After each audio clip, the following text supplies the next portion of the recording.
Welcome back to your AP Gov Review. Today we're covering Unit 2, Interaction Among Branches of Government. Basically, how the three parts of government share power and sometimes clash. Let's go. First up, the three branches themselves. The US Constitution splits government into three branches. The legislative, they make the laws, which is Congress. The executive, who enforces the laws, that's the president and the agencies. And the judicial, they interpret the laws, that's the courts. This setup is called separation of powers. It keeps any one branch from running the show. Let's move into our first practice question.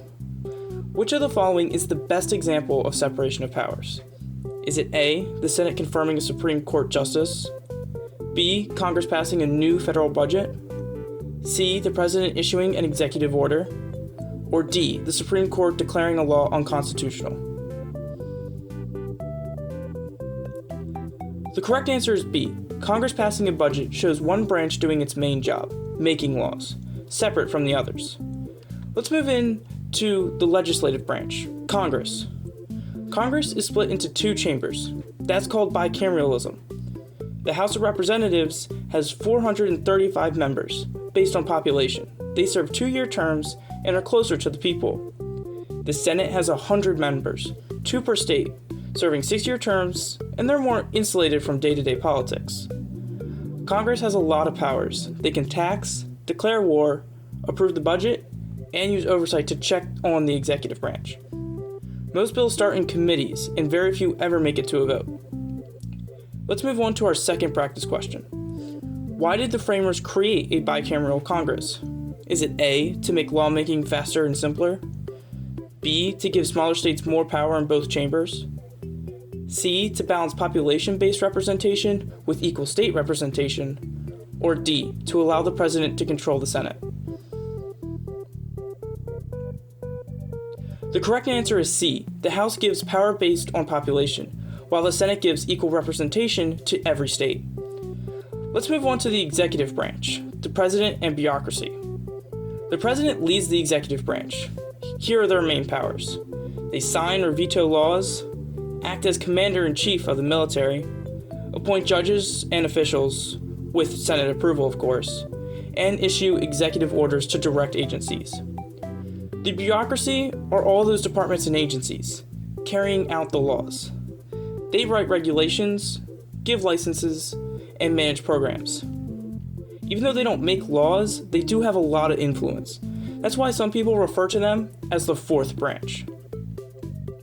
Let's move on to the judicial branch, the courts.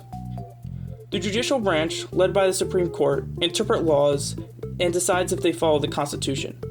This power, judicial review, came from the case Marbury v. Madison. Lower federal courts handle most cases, but the Supreme Court takes the most important ones, especially when constitutional questions are at stake. Let's move on to our third and final practice question. What did Marbury and Madison establish? The president's right to veto laws? Congress's power to impeach justices? The court's power of judicial review? Or the idea of checks and balances? The correct answer is the court's power of judicial review. It gave the courts the power to strike down laws that violate the Constitution. Now let's move on to checks, balances, and cooperation. Here's how they all connect. It's through checks and balances. Each branch can limit the others to prevent abuse of power. Here are some examples. Congress makes laws, but the president can veto them. The courts can rule laws or actions unconstitutional, and the Senate approves the president appointments. Sometimes the teamwork can slow things down, but that's exactly the point. The framers wanted deliberation, not chaos. It's time for the quick recap.